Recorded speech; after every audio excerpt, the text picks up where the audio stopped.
مبارك لأرض البطولة، مبارك لأرض الأبطال، مبارك لأرض الشهداء، مبارك لأهل الثورة.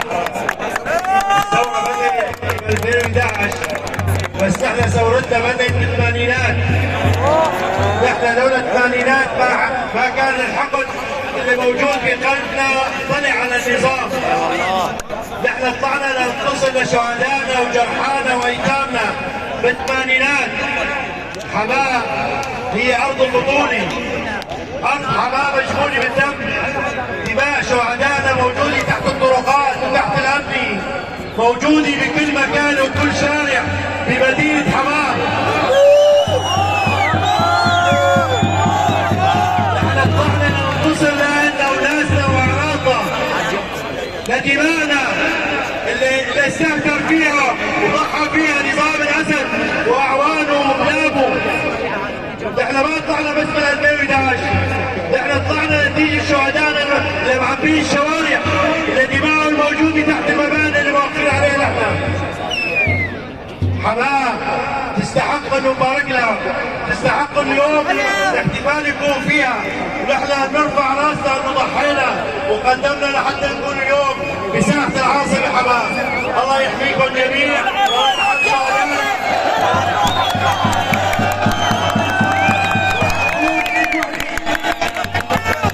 لنعود كل لحظه مرقت علينا بالظلم، ورح نكون ايد وحده مع بعض، مدنيين وعسكريين وقيادي، لحتى نرجع نبني البلد ونوقف عجرين.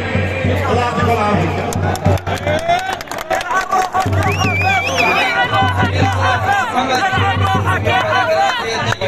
جزاه الله خير الجزاء. والان مع كلمه العميد محمد الجاسم.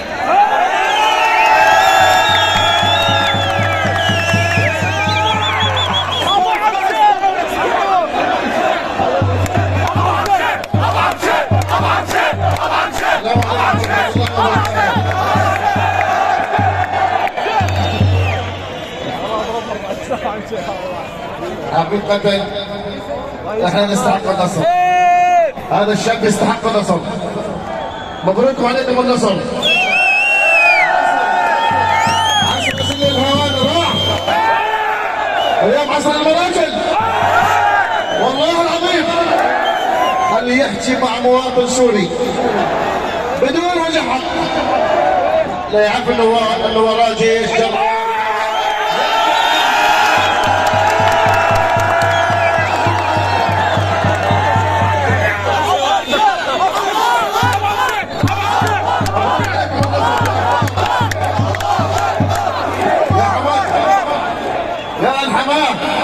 يا حماة الدين، فرسان الميادين، الأبطال،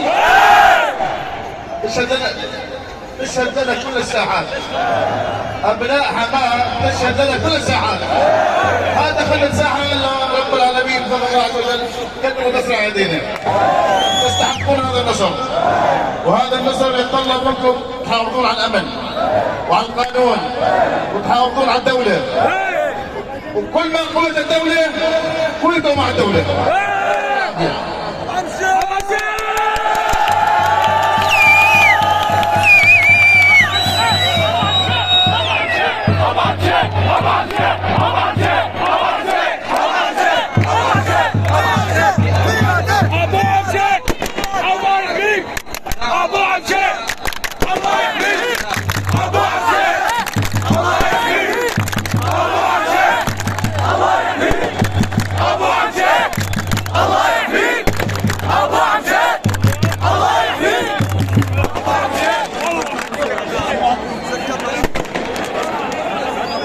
يا جماعة نحن نحافظ على النظام.